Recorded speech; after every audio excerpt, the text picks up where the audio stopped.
In this timeline, Daniel Bryan has resigned to WWE and saves Kofi Kingston from the almighty Bobby Lashley after Lashley retained his WWE title at Money in the Bank. So Daniel Bryan has signed to Raw and his target is crystal clear. So on the following night, he makes it even more clearer what he wants as he says, "If I want a shot at redemption, then I need to beat the WWE champion and then defend it, then I can get my hands on the tribal chief at Survivor Series. That's my sole focus at the moment, is to beat him." And if Bryan wants to achieve his goal, he has to win a number one contenders match between himself and the former champion Drew McIntyre in the main event of the show. And it's an unbelievable contest. They show why they each deserve to fight for the WWE title. But Bryan's relentless. He won't stop until he gets the win, which he does, as thanks to Jinder Mahal, he hits a running knee to punch his ticket to face the champ who runs the camp, who comes out and assaults Daniel Bryan. He even puts him through the announcer's table. He's been softened up, so will Bryan have what it takes to become WWE champion once more, or will he just be known as a B+ player? Well, it's time for the WWE Championship match, and it's a classic affair. Lashley uses big moves to dominate the smaller Bryan, so Bryan has to use his technical prowess to take down the bigger man. He locks in submission to try and wear and tear Lashley down, and it's working. Bryan is starting to get the upper hand. He's throwing everything he can to topple Lashley, but all it takes is one move and Lashley is back on top, and eventually comes down to one key moment. Both men are in opposing corners, and they run at each other, and Bryan clocks Lashley with a knee, but he knows he needs more, so he hits another, and another, and another. Then he locks in the yes lock, and Lashley has nothing left, so he passes out. Daniel Bryan has done it. He has become WWE Champion, and he is one step closer to a rematch with the Tribal Chief. But who will his first challenger be? As there's a fatal 4-way no more contenders match the following night, and it's between the Viper Randy Orton, Drew McIntyre, Bobby Lashley and AJ Styles, and it comes down to two. It's between one half of the new Raw Tag Team Champions Randy Orton and one half of the former Tag Team Champions AJ Styles. And with Bryan watching on, Orton hits an RKO onto Styles to get his chance to get his 15th World Championship. But to do that, he has to overcome a dragon who is desperate to retain. As the following week, Daniel Bryan opens the show and is in the ring as he says, "Randy, I know you're a Viper, I know you're going to do anything to get the job done, but I will do anything to keep hold of my championship, because if I don't retain, if I can't retain, I don't know when, if ever, I get another shot at Roman Reigns. That's my end goal, because I need it. I need to beat Reigns. It's the only thing I have left off my career that I want to achieve. So Orton, this is your warning for Extreme Rules. You're getting the greatest professional wrestler on this goddamn planet, Bryan Danielson." Bryan has laid down the law. He's all business and refuses to be treated like a B+ player any longer. But now it's time for Daniel Bryan's first championship defense against the Viper.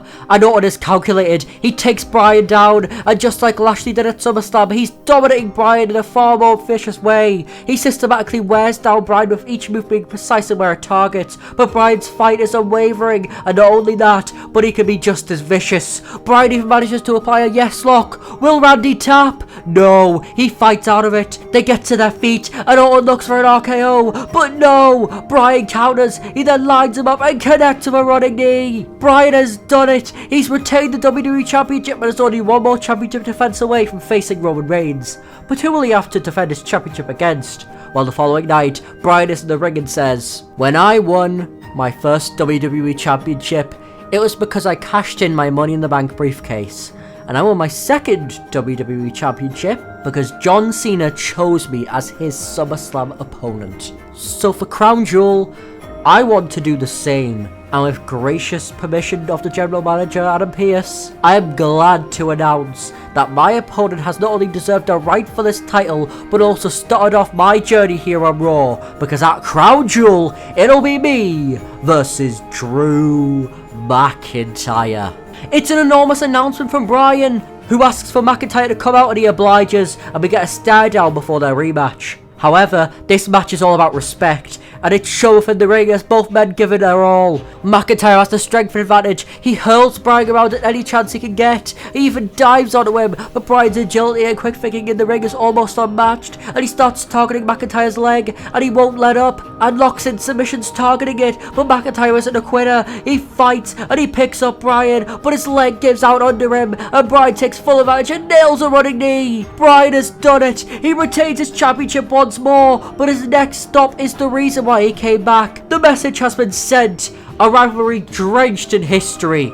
And leading into Survivor Series, it's full-blown warfare wherever you turn. It's chaos on Raw, it's chaos on SmackDown. And leading the charge is both world champions whose hatred towards each other is on full display. Leading into Survivor Series, neither man has the advantage, neither brand has the advantage. But who is the better champion? Who is the better superstar? Is it still Roman Reigns? Or can Daniel Bryan finally overcome the odds and defeat the Tribal Chief? Well, the match is on and both men's chemistry is off the charts. They dive onto one another in the early going of the match, but Reigns' brawling nature is paying off on the outside as he manhandles Bryan. He even powerbombs him onto the announcer's table along with throwing Bryan into the ring post. Reigns is in control. It's looking bleak for the American Dragon. That is until he hits some calculated shots to the side of the skull of Reigns, which dazes him momentarily, which is enough for Bryan to start turning the tide of the match. He's on fire. Nothing can stop him until Big E comes out with the Money in the Bank briefcase. Is he going to cash in? Well, before we get our answer, Reigns nails a desperate chair shot onto Bryan to cause a disqualification. But Big E chases him off. But will he cash in on Bryan? Yes, he does. He covers Daniel Bryan to try and end his suffering, but he kicks out.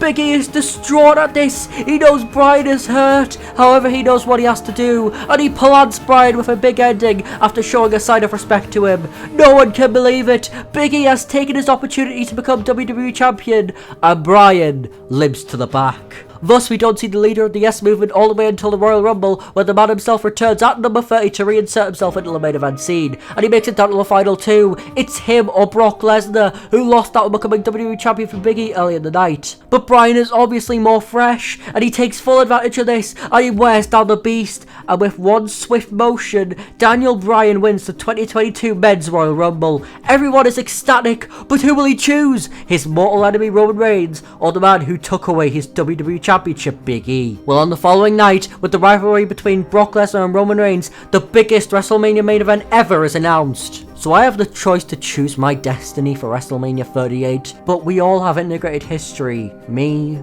Beige, Brock, Roman. So why don't we make the biggest WrestleMania match ever? As on night one, Roman and Brock, you two can go at it for as long as you want for the Universal Championship. Then me and Big E will do the same for the WWE Championship, and the winner of both matches fight to crown a new, undisputed champion. How does that sound? Sounds like a plan, Bryan. 2 out of the 4 competitors are up for it, and soon after we find out that Lesnar and Reigns are both up for it as well, but there's still one more stop before WrestleMania. The Elimination Chamber, and to test their skills against one another, Adam Pearce announces their tag team match between all 4 competitors at the show. So can they coexist? As although Bryan and E have a gargantuan respect for one another, Roman Reigns and Brock Lesnar do not, and it breaks down immediately as Lesnar F5s Reigns. No one is surprised. He then walks out, leaving the tag match behind, and due to him being the legal man, the babyface duo pick up the win, but Bryan fires a less than friendly warning shot onto E as he says, "Just because I respect you and your work doesn't mean I like you, especially after what you did." Bryan has made a statement, and just like Lesnar did, he leaves the corpses behind. And now the chaos reaches a fever pitch. All 4 men fight for momentum leading into the show of shows. Although on the go-home SmackDown before the biggest show of the year, Reigns stands tall